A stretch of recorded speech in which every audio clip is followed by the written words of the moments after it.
অনেকেই কত রকমের সমস্যা নিয়ে আসে, এই বদনজর, এই কালো জাদু, এই জিন, এই উমুক তুমুক। যদিও এগুলো সমস্যা নেই, আমরা কোনো সময় ওভাবে কথা বলিনি, কিন্তু মূল কথা হচ্ছে যে আপনি যতই ঝাড়ফুঁক করান, যতই আরো অন্য অনেকের কাছে যান, রাকির কাছে যান, আপনি যদি শয়তানকে অ্যাক্সেস দিয়ে থাকেন, এগুলো তো কোনো কাজে দেবে না। আগে তো শয়তানের অ্যাক্সেস বন্ধ করতে হবে।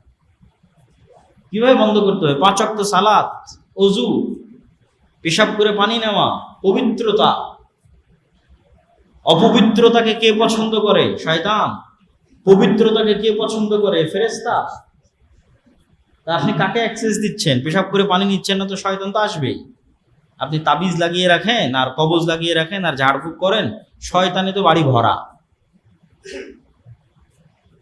তাহলে তো আগে ওর অ্যাক্সেস বন্ধ করতে হবে। আপনার সঙ্গী, আপনার বন্ধু হতে হবে ফেরেশতা। এমনও মানুষ আছে যে উজু ভাঙলেই উজু করে। মুহাম্মদ সাল্লাল্লাহু আলাইহি সাল্লামের মতো মানুষের মুখের গন্ধ যদি ফেরেশতার কষ্ট হয়, তাহলে আমার আর আপনার যদি বিড়ি সিগারেটের গন্ধ হয় তো ফেরেশতা আসবে? আপনি বলেন, কথা বলেন না যে মুহাম্মদ সাল্লাল্লাহু আলাইহি ওয়াসাল্লামের মতো একজন নবী, সর্বশ্রেষ্ঠ নবী, তার মুখের মানবিক গন্ধ জিব্রাইলকে কষ্ট দেয়, ফলত ওনাকে বারবার বলেন মিসওয়াক করেন, মিসওয়াক করেন, মিসওয়াক করেন, মিসওয়াক করেন। আর আমি সারাদিন বিড়ি সিগারেট খাচ্ছি, তাহলে আমার গন্ধে ফেরেশতা আসবে? তখন আর কে আসবে? শয়তান আসবে। তাহলে এখন আপনি তাবিজ লাগান, কবজ লাগান, ঝাড় করেন, ফুঁক করেন, আপনার কালবে নূর নাই, কিসে ভরা? শয়তানে ভরে আছে। এগুলো গায়েবের বাস্তব রুলস এন্ড রেগুলেশন, এভাবেই কাজ করে গায়েবের জিনিসগুলো। তা আপনাকে আগে ওই রাস্তাগুলো ওইভাবে বন্ধ করছে, তখন আপনার জন্য কোরআন হবে নূর, হেদায়েতের রাস্তা। এর আলোকে চলবেন, এর আলোকে কাজ করবেন, কোরআন তেলাওয়াত করবেন, কোরআন বুঝবেন, সকাল সন্ধ্যার জিকির করবেন। আল্লাহ সুবহানাহু ওয়া তাআলা আমাদেরকে কোরআনের উপর আমল করার, কোরআন বুঝার এবং কোরআনের শিক্ষা ছড়িয়ে দেওয়ার তৌফিক দান করুক আল্লাহুম্মা আমিন। আর আজকে আমরা যে আলোচনা করলাম, এই আলোচনা থেকে রূহ, নাফসের যে বিষয়গুলো তুলে ধরলাম, সুস্থতা, অসুস্থতা, মৃত, জীবিত, নূরের যে বিষয়গুলো আলোচনা করলাম, পরকালের পুনরুত্থান, আলো এবং নূরের মধ্যে পার্থক্য, নূরের বাস্তবতা, আলো যেমন অনেকাংশে দেখা যায় না, এরকম নূর দেখা যায় না কিন্তু বাস্তব। এই প্রত্যেকটা জিনিস বুঝার, মানার তৌফিক দান করুক আল্লাহুম্মা আমিন। এবং আমাদের বাড়িতে, পরিবারে, আমাদের হৃদয়ে, সকল জায়গায় শয়তানের অ্যাক্সেস, শয়তানকে জায়গা দেওয়া বন্ধ করার আল্লাহ তৌফিক দান করুক আল্লাহুম্মা আমিন। এবং আল্লাহ সুবহানাহু ওয়া তাআলা আমাদেরকে কোরআন বুঝায় এবং কোরআনকে আমাদের হৃদয়ের নূর, আমাদের কান, আমাদের চোখ, আমাদের আশপাশ, ডান বাম, উপর নিচ, এগুলো সব কিছুতে নূর তৈরি করার মাধ্যম হিসেবে আল্লাহ সুবহানাহু ওয়া তাআলা কোরআনকে কবুল করুক আল্লাহুম্মা আমিন। আসসালামু আলাইকুম ওয়া রাহমাতুল্লাহি ওয়া বারাকাতুহু। আপনাদের যদি কোনো প্রশ্ন থাকে, দু একটা প্রশ্ন নেওয়া যাবে, সমস্যা নেই। জি,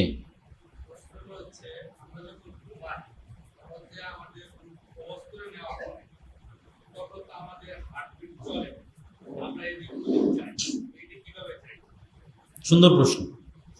তার আগে একটা জিনিস বলি, মক্তবের বিষয়টা বলেছি, আর একটা বলি মাসিক আল ইতিসাম। আমি নিয়মিত মাসিক আল ইতিসামে 3টে লেখা লিখি, একটা সম্পাদকীয়, একটা মিন্নাতুল বারি, আর একটা কোরআনের ধারাবাহিক ব্যাখ্যামূলক সারমর্ম লেখা। তো মাসিক আল ইতিসাম নিয়মিত যদি আপনাদের মসজিদে আসে, তাহলে এটা আপনাদের সাথে আমাদের যোগাযোগ এবং সম্পর্ক এবং দাওয়াত তৈরিতে আরো পরবর্তীতে ভূমিকা রাখবে ইনশাআল্লাহ। আপনি যেটা বললেন যে আল্লাহ সুবহানাহু ওয়া তাআলা মানুষকে ঘুমের সময় রূহ কবজ করে নেয়, প্রথমে বুঝতে হবে রূহের কাজ কি। আমার হার্ট চলতেছে, আমার রক্ত সঞ্চালন হচ্ছে, কিন্তু মানুষের যেটা নিজের আত্মপরিচয়, মানুষের যেটা অনুভূতি, মানুষ দেখে, মানুষ শোনে, মানুষ স্বাদ নেয়, জিহ্বাতে স্বাদ নেয়, কানে শুনে, ভালোবাসে, রাগ করে, হিংসা করে, এই যে মানুষের নিজস্ব আত্মপরিচয়, আমি যে আব্দুল্লাহ, আমার সাথে যে আমার স্মৃতিগুলো রিলেটেড আছে, কানেক্টেড আছে, এগুলো সব রূহের সাথে সম্পৃক্ত। মনে করেন আপনি কোনো এক সময় বিজ্ঞানের উন্নতির যুগে গিয়ে আমার পুরো মেধা কপি পেস্ট করে আর একটা রোবটকে দিয়ে দিয়েছে, দিয়ে আমার মেধা অনুযায়ী রোবট কাজ করতেছে, কিন্তু ওই রোবটের মধ্যে আমার রূহ না থাকার কারণে আমার যে অনুভূতি, আমার যে ভালোবাসা, আমার যে স্মৃতি, এইটা ও কোনোদিন অর্জন করতে পারবে না। তাহলে এই জিনিসগুলো মূলত রূহের সাথে কানেক্টেড। আর বাকি যে জিনিসগুলো স্বাভাবিক শরীরের কার্যক্রম রূহের সাথে কানেক্টেড নয়।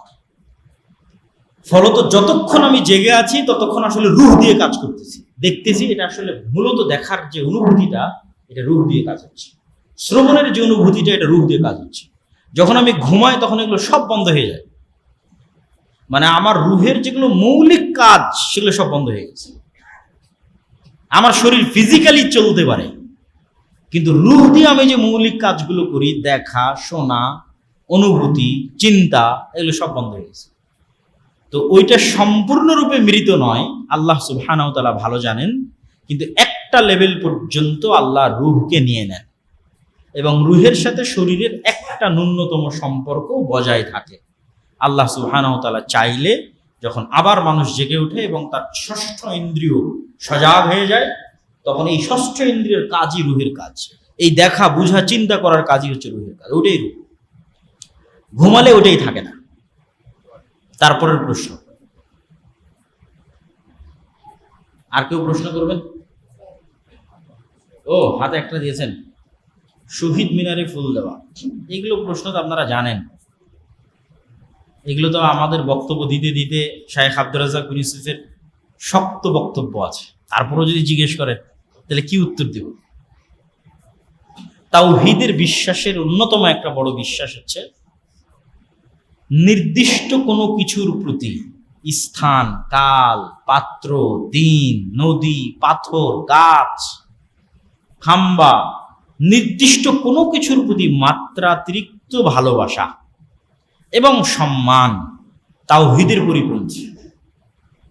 নির্দিষ্ট যে কোনো কিছু, এটা আল্লাহ সুবহানাহু ওয়া তাআলার তাওহীদের পরিপন্থী এবং শিরক তৈরি হওয়ার ওসিলা, শিরক শুরু হওয়ার মাধ্যম। এই জন্য শিরকের যত রাস্তা আছে সব রাস্তা বন্ধ করতে হবে, তার মধ্যে এটাও শিরকের একটা রাস্তা। জি, আমাদের যদি আর কোনো প্রশ্ন না থাকে আমরা বৈঠক শেষে দোয়া পড়ি এবং আজকের যে আলোচনা শুনলাম। জি,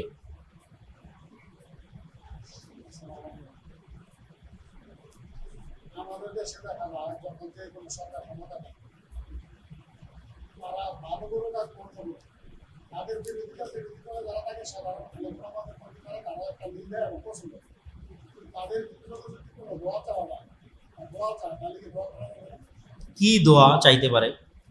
ধরেন বর্তমান সরকার তারা যদি আজকে আমাদের প্রধানমন্ত্রী সরকার করছিলেন, তারা যত ভালো কাজ করেন তত তারা ক্ষমতা পাবে, যখন ইসলামের বিরোধীরা তখন তারা তাদেরকে মানবে ওইভাবে যদি কেউ মারা যায়। না না না, আমি বলি দোয়ার ভাষাটা ওইভাবে না। দোয়ার ভাষাটা হবে এরকম যে আল্লাহুম্মা ওয়াফফিক উলাতা আমরিল মুসলিমিন লিমা তুহিব্বু ওয়া তারদা।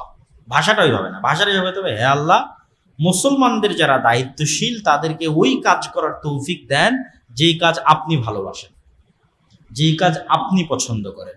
দোয়াটা হবে এটাই। দোয়াটা এটা নয় যে ও হ্যাঁ ওর ক্ষমতা আল্লাহ এতদিন রাখুক, অমুক দিনের না।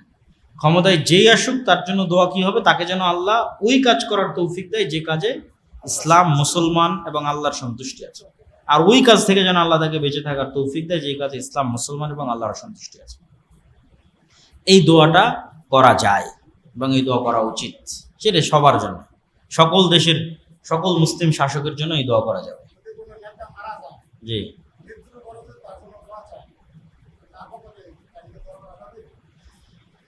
একজন মানুষকে কাফের সাব্যস্ত না করা পর্যন্ত একটা হচ্ছে সম্মানের দোয়া, যেমন আলেম ওলামার নামের শেষে আমরা যুক্ত করি রাহিমাহুল্লাহ, সাহাবীদের নামের শেষে যুক্ত করি রাদিয়াল্লাহু তাআলা আনহু।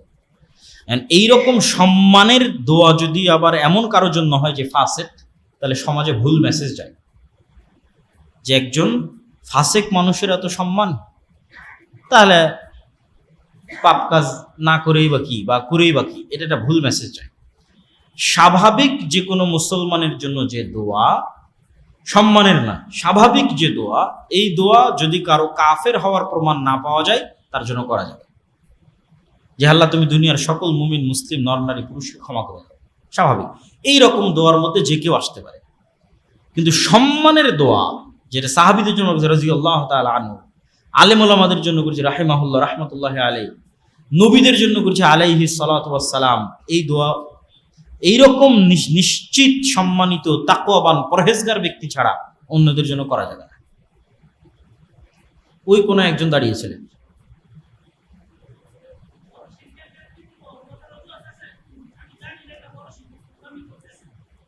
কিসের ক্ষেত্রে? হ্যাঁ, বড় শিরকের ক্ষেত্রে কি আছে?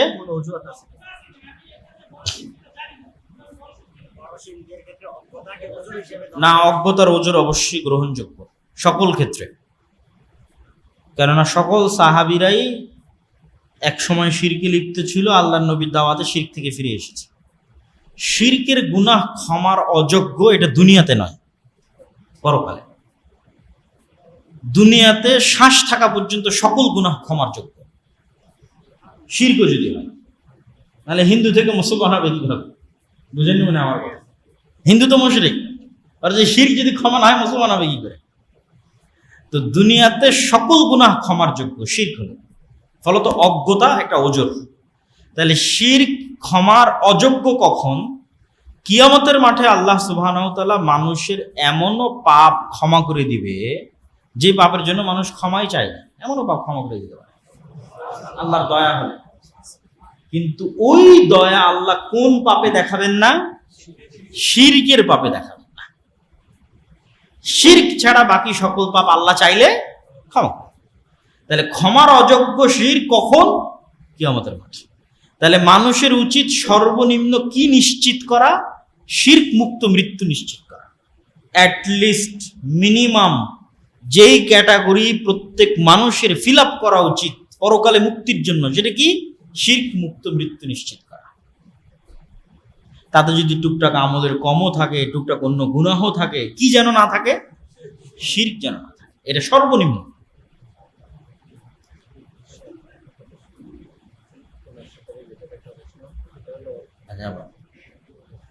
প্রশ্নটা হচ্ছে যে আমরা যে পোশাক পরিধান করি, আমি চুল রাখি, এটার মানে অ্যাকচুয়ালি নীতিটা কি? অনেকে দেখা যায় চুল বড় বড় রাখে, রাইখা বলতেছে এটা নাকি নবীর সুন্নাত। এটা কি নবী সাল্লাল্লাহু আলাইহি ওয়াসাল্লাম যে কাজগুলো, সব কাজই কি সুন্নাহ হিসেবে গণ্য হয়? প্রথম কথা হচ্ছে যে কোনো মানুষের প্রতি ভালোবাসার আলামত হচ্ছে মানুষ যাকে যত বেশি ভালোবাসবে তাকে হুবহু তত অনুসরণ করতে চাইবে। যেটা এখন মেসির ফলোয়ারদের দেখলে বোঝা যায়, বা আরো যারা অন্যান্য প্লেয়ার আছে তাদের ফলোয়ারদের দেখলে বোঝা যায় যে সে ওই গেঞ্জি পরতে চায়, ওই স্টাইলে চুল রাখতে চায়, কেন? ওটা ভালোবাসা। তাহলে এখন আমি দাবি করতেছি আমি মুহাম্মদ সাল্লাল্লাহু আলাইহি ওয়াসাল্লামকে ভালোবাসি, কিন্তু মুহাম্মদ সাল্লাল্লাহু আলাইহি ওয়াসাল্লামের মুখে দাড়ি আছে, তো আমার মুখে দাড়ি নাই। তাহলে ভালোবাসায় কি আছে? ঘাটতি আছে, কমতি আছে। এইটা হলো প্রথম মূল সেন্স, যে আমরা হুবহু রাসূল সাল্লাল্লাহু আলাইহি ওয়াসাল্লামের তার লাইফ স্টাইল, তার জীবনযাপন, তার খাওয়া, তার থাকা যত বেশি অনুকরণ করা যায় এটা ভালো। এখন একটা মাত্রা আছে যে যেটা করাই লাগবে, সেটা হচ্ছে ফরজ। আর একটা মাত্রা আছে যেটা না করলে কোনো গুনাহ নাই। সেগুলোর মধ্যে অনেকে, যেমন মাথায় হয়তো টুপি দিয়েছে, এটা যদি কেউ না দেয় তাহলে গুনাহ নাই। আমরা হয়তো পাঞ্জাবি পরেছি, কেউ হয়তো জুব্বা পরেছে, জুব্বা যদি কেউ না পরে গুনাহ নাই। সর্বনিম্ন কি রক্ষা করতে হবে? সতর। ঢিলে ঢালা পোশাক, সতর ঢাকা থাকতে হবে, সেটা এখন যে পোশাক দিয়েই হোক। তো এই এরকম কিছু জিনিস আছে যেগুলোর ক্ষেত্রে কি নাই? গুনাহ নাই। কিন্তু কারো ভালোবাসার সর্বোচ্চ মাত্রার আলামত হিসেবে, মানদণ্ড হিসেবে নির্ধারিত হবে সে কত বেশি আল্লাহ রাসূলকে অনুসরণ করতে পারছে। দিনে রাতে 12 রাকাত সুন্নাত সালাত কেউ যদি না আদায় করে গুনাহ নাই। রাতের তাহাজ্জুদের সালাত কেউ যদি না আদায় করে গুনাহ নাই। সকাল সন্ধ্যার জিকির কেউ যদি না করে গুনাহ নাই। উঠতে ফিরতে যত জিকির আছে, মসজিদে ঢুকতে, মসজিদে বেরোতে, টয়লেটে প্রবেশ হতে, টয়লেট থেকে বেরোতে, গাড়িতে উঠতে, বাড়িতে ঢুকতে, গেলে একটার সাথে না করলে যে গুনাহ হবে, কবিরা গুনাহ, এরকম না। কিন্তু এগুলো প্রত্যেকটা আল্লাহর নবীর সুন্নাহ, লাইফ স্টাইল। তা আমি কত বেশি রাসূল সাল্লাল্লাহু আলাইহি ওয়াসাল্লামকে অনুসরণ করতে পারছি তার এগুলো মানদণ্ড। এবং যে যত বেশি রাসূল সাল্লাল্লাহু আলাইহি ওয়াসাল্লাম অনুসরণ করতে পারবে সে তত বেশি নেকি অর্জন করবে, কিয়ামতের মাঠে তার কাছে থাকবে, জান্নাতে তার কাছে থাকবে ইনশাআল্লাহ। আর ওই প্রশ্ন যে ওটার সাথে রিলেটেড সেটা আর নিতে চাচ্ছি না, একটু আলাদা। কোনটা শুনি। হচ্ছে যে দুটো শিরিক সম্পর্কে জানা যায় যে আনুগত্যের শিরিক আর হচ্ছে কল্যাণ শিরিক। তো এই শিরিকের ক্ষেত্রে আমরা যে বর্তমানে যেগুলো মানে পাবলিক ফিগার বা সেলিব্রিটি আছে তাদেরকে অনুসরণ করি, তাদের ফ্যান ফলোয়ার করি, তাদেরকে ভালোবাসি, তো এটা কি ওই আনুগত্যের শিরিক বা ভালোবাসার শিরিকের মধ্যে যেতে পারে? এটা সরাসরি শিরক বলা যাবে না, কেননা শিরকের লেভেল তার মুখ থেকে, তার কার্যক্রম থেকে প্রকাশ পেতে হবে। এমনি একজনকে ভালোবাসে কিছু অনুসরণ করলো, এটাকে আমরা নিন্দা জানাই। এটাকে আমরা রাসূল সাল্লাল্লাহু এই রকমের ভালোবাসা আল্লাহ নবীর সাথে থাকতে হবে, তার অনুসরণ হতে হবে, অন্য কারো নয়। এগুলো বিভিন্ন অ্যাঙ্গেলে আমরা উৎসাহ দিতে পারি, কিন্তু সরাসরি এটা করলেই সে মুশরিক হয়ে গেল, এটা বলা যাবে না। ওর ওই মাত্রার লেভেলটা মুশরিকের পর্যায়ে কি না, এটা তার কথা এবং আচার আচরণে বোঝা যায়। কোন ক্ষেত্রে গেলে সেটা আনুগত্যের শিরিক হিসেবে গণ্য করবে? যখন সে ওই কাজগুলো করতে গিয়ে ইসলামের বিধিবিধানকে লঙ্ঘন করে। যেমন খেলা আছে, খেলা চলতেছে, এর মধ্যে সালাতের সময় হয়েছে, সে সালাত বাদ দিয়েও খেলা দেখতেছে, কথার কথা বলতেছে। কোন একটা বিষয় ইসলাম হারাম, কিন্তু তার ওই নির্দিষ্ট ফ্যান ফলোয়ার এটা করেছে, তারপরও সে করবে। তো এই জিনিসগুলো যখন দেখা যাবে তখন বোঝা যাবে যে না, এটা কোন লেভেলে চলে যাচ্ছে, আনুগত্যের শিরক বা ভালোবাসার যে শিরক, সেই লেভেলগুলোর দিকে পৌঁছে যাচ্ছে। এটা তার কাজ এবং তার কথায় প্রমাণিত হবে, সরাসরি ডাইরেক্ট বলা যাবে না।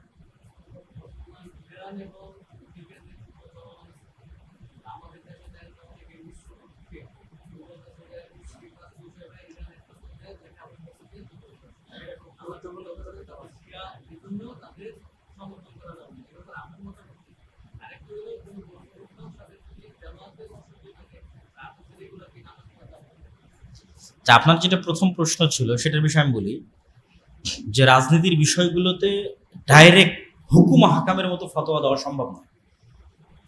হুকুম হাকাম ইসলামের স্বচ্ছ দিনের মতো, এইটা সঠিক আকিদা, এটা বাতিল আকিদা, এইটা হালাল, এটা হারাম। কিন্তু রাজনীতির বিষয়গুলো কেন স্বচ্ছ নয়, ওইটার সাথে আমি কানেক্টেড না, ওর জায়গায় আমি নাই। তাহলে কে কোন প্রেক্ষাপটে কি সিদ্ধান্ত নিচ্ছে, ওই প্রেক্ষাপট এবং সিদ্ধান্তের নিয়াত ও জানে আর আল্লাহ জানে। ওর প্রেক্ষাপট এবং ওর নিয়াতের উপর আল্লাহর কাছে জবাবদিহি দিবে। আর যেহেতু ওই প্রেক্ষাপট এবং ওই নিয়াত আমার জানা নাই, ফলত আমি ডাইরেক্টলি বলতে পারবো না যে না ও এটা আমি তার সাথে এইভাবে যুক্ত বা এইভাবে বিরুদ্ধে। আমি কি বলতে পারবো, কারো যদি আকিদা জিজ্ঞেস করা হয় যে এই আকিদা কি ভুল ত্রুটি কিনা, সেটা ডাইরেক্ট বলতে পারবো যে হ্যাঁ, শিয়াদের আকিদার মধ্যে এই ভুল ত্রুটি আছে, বা অমুকের এই আকিদা ভ্রান্ত, বা খারিজিদের এই আকিদা ভ্রান্ত। এইটা আমি ডাইরেক্টলি ক্লিয়ার কাট বলে দিতে পারবো। এখন এর মধ্যে যে পড়ুক সেটা দেখে লাভ নাই, কে আর ভ্রান্তের মধ্যে পড়লো কে পড়লো না সেটা দেখে লাভ নাই। কিন্তু ওই ভ্রান্ত ব্যক্তির রাজনৈতিক ডিসিশন সঠিক না ভুল, এটা ওই প্রেক্ষাপটে না থাকলে বলতে পারবো না। ফলত আমার পক্ষে এই স্পেসিফিক বিষয়ে সরাসরি মন্তব্য করা আমার কাছে মনে হয় যে এটা অনেক সময় না জেনে কথা বলার মধ্যে পড়ে যেতে পারে, পলিটিক্যাল ডিসিশনগুলো। ফলত জেনে ওই অবস্থা এবং ওই পরিবেশ বুঝে মন্তব্য করাটাই বেশি ভালো। আর আমরা কিসের উপর থাকতে পারি, আমরা আকীদা এবং আমলের উপর ডাইরেক্ট মন্তব্য করতে পারি। যে আমরা ধরেন জিজ্ঞেস করতে পারেন যে শিয়াদের কি কি ভ্রান্ত আকীদা আছে, এগুলোর উপর আমরা ডাইরেক্ট আলোচনা করতে পারি। কোন কোন লেভেলের ভ্রান্তি থাকলে একজন শিয়া কাফের হয়ে যেতে পারে, যেমন সাহাবীদেরকে গালিগালাজ করা, এইটা এমন একটা লেভেল যেটা ক্রস করলে মানুষ কি হয়ে যায়, কাফের হয়ে যায়। এখন কাফেরদেরও পলিটিক্যাল ডিসিশনের সাথে অনেক সময় রাসূল সাল্লাল্লাহু আলাইহি ওয়াসাল্লাম ছিলেন। এটা কোথায় ছিলেন, গলিবাতির রোম যখন অবতীর্ণ হলো তখন রাসূল সাল্লাল্লাহু আলাইহি ওয়াসাল্লাম খন্দকের যুদ্ধ তখন চলমান। তো পারস্যদের কাছ থেকে রোমানরা জেরুজালেম বিজয় করে নিল। তো প্রথম যখন পারস্যরা রোমানদের কাছ থেকে জেরুজালেম নিয়েছিল তখন মক্কার মুশরিকরা খুশি হয়েছিল আর রাসূল সাল্লাল্লাহু আলাইহি ওয়াসাল্লাম কষ্ট পেয়েছিলেন, এবং রাসূল সাল্লাল্লাহু আলাইহি ওয়াসাল্লাম ভবিষ্যৎবাণী করেছিলেন যে জেরুজালেম আবারও রোমানরা বিজয় করবে। এখন ইসলামের দৃষ্টিতে তো দুইজনই কাফের, রোমানরাও কাফের, পারস্যরাও কাফের। তো আল্লাহর নবী রোমানদের বিজয় কেন চাচ্ছিলেন, ওরা ছিল আহলে কিতাব, পারস্যরা ছিল অগ্নি পূজক। পরে যেই দিন রোমানরা এই অগ্নি পূজকদের থেকে জেরুজালেম ছিনিয়ে নিলেন, তখন আল্লাহ নবী খুশি হলেন। তো এই জন্য পলিটিক্যাল ডিসিশনগুলোর সাথে সার্বিক বিবেচনায় মন্তব্য করা এটা খুব কঠিন। আল্লাহ সুবহানাহু ওয়া তাআলা ভালো জানে। তবে আমরা এতটুকু বলতে পারি যে ফিতনার যে যুগ, এই ফিতনার যুগে আমাদের নিজেদের ঈমান এবং আমল নিয়ে এবং নিজের দায়িত্ব পালন করার যে বিষয়, এইটা নিয়ে বেশি চিন্তিত, নিজের ভুল, নিজের আত্মসমালোচনা এটা নিয়ে বেশি চিন্তিত, নিজের পরকাল, নিজের জান্নাত এটা নিয়ে বেশি চিন্তিত হওয়া উচিত। আর এই ফিতনা আরো বাড়তে থাকবে। এই ফিতনা কোথায় গিয়ে ঠেকবে আল্লাহ সুবহানাহু ওয়া তাআলা ভালো জানে। আর মুসলমানের রক্ত খুব ভয়ঙ্কর। এখানে একই সময়ে দেখা যাচ্ছে যে ইরাকের প্রেসিডেন্ট সাদ্দাম হোসেনকে ফাঁসিতে ঝুলানো হলো। তারপরে এখন ইরাক কারা শাসন করতেছে, যারা বুঝার তারা ঠিকই বুঝে যাবে যে এখন ইরাক কারা শাসন করতেছে। আফগানিস্তানের সাথে কি করা হলো, এবং ইরান এবং ইসরায়েলের যে সীমিত দ্বন্দ্ব, এটাতে আসলে কে ফায়দা পাচ্ছে, কারা উপকার নিচ্ছে, কারা ক্ষতিগ্রস্ত হচ্ছে, এগুলো আসলে অনেক প্রশ্ন। এগুলো ডিটেলস এবং ডাইরেক্ট অ্যান্সার দেওয়া যে কোনো সময় আমরা এই উত্তরগুলো দিতে গিয়ে ভুল করতে পারি। তো আল্লাহ সুবহানাহু ওয়া তাআলা আমাদেরকে সব বিষয়ে কথা বলতে হবে, সব বিষয়ে মন্তব্য করতে হবে। আমি সবই জানি এরকম চিন্তা চেতনা এবং এরকম মন মানসিকতা থেকে বেরিয়ে আসার তৌফিক দান করুক। আমাদের সালাফরা অসংখ্য প্রশ্নের উত্তরে বলতেন যে না, আমি এই প্রশ্নের উত্তর জানি না। সবই যে আমাকে জানতে হবে, সব প্রশ্নের উত্তর যে আমাকে দিতে হবে, এটা জরুরি নয়। মুহররমের রোজা একটি রাখলে বেশি সওয়াব নাকি দুইটা রাখলে, এ নিয়ে মানুষের মাঝে বিতর্ক দেখা যায়। মুহররমের সিয়াম মূলত একটা, যেই দিনে মুসা আলাইহিস সালাতু ওয়াস সালাম নাজাত পেয়েছিলেন, কিন্তু আমরা এই সিয়ামটা রাখতেছি কার কথায়? রাসূল সাল্লাল্লাহু আলাইহি সাল্লামের কথায়। উনি না বললে এটা আমাদের শরীয়তের অন্তর্ভুক্ত হতো না? হতো না? হতো না। মুহাম্মদ সাল্লাল্লাহু আলাইহি ওয়াসাল্লাম যদি না বলতো, এটা কি আমার শরীয়তের অন্তর্ভুক্ত হতো? হতো না। তাহলে মুহাম্মদ সাল্লাল্লাহু আলাইহি ওয়াসাল্লামের বলার কারণেই মুহররমের সিয়াম ফজিলতপূর্ণ। এখন ওই মুহাম্মদ সাল্লাল্লাহু আলাইহি ওয়াসাল্লামই বলেছেন যে এর একদিন আগে অথবা একদিন পরে তোমরা আরেকটা সিয়াম যুক্ত করে নিও। তাহলে তার বলার কারণে যদি আমি আশুরা মুহররমের সিয়াম পালন করি, তাহলে আমাকে কয়টা পালন করতে হবে? দুইটাই পালন করতে হবে। এটাই তো। ঠিক আছে, আমাদের সময় অনেক লম্বা হয়ে গেল। আমরা তোমাকে দিব। আমরা বৈঠক শেষের দোয়া পড়ি, দিচ্ছি, পার্সোনালি উত্তর দিচ্ছি। সুবহানাকা আল্লাহুম্মা বিহামদিকা আশহাদু আল্লা ইলাহা ইল্লা আনতা আস্তাগফিরুকা ওয়া আতুবু ইলাইক। আসসালামু আলাইকুম ওয়া রাহমাতুল্লাহি ওয়া বারাকাতুহু।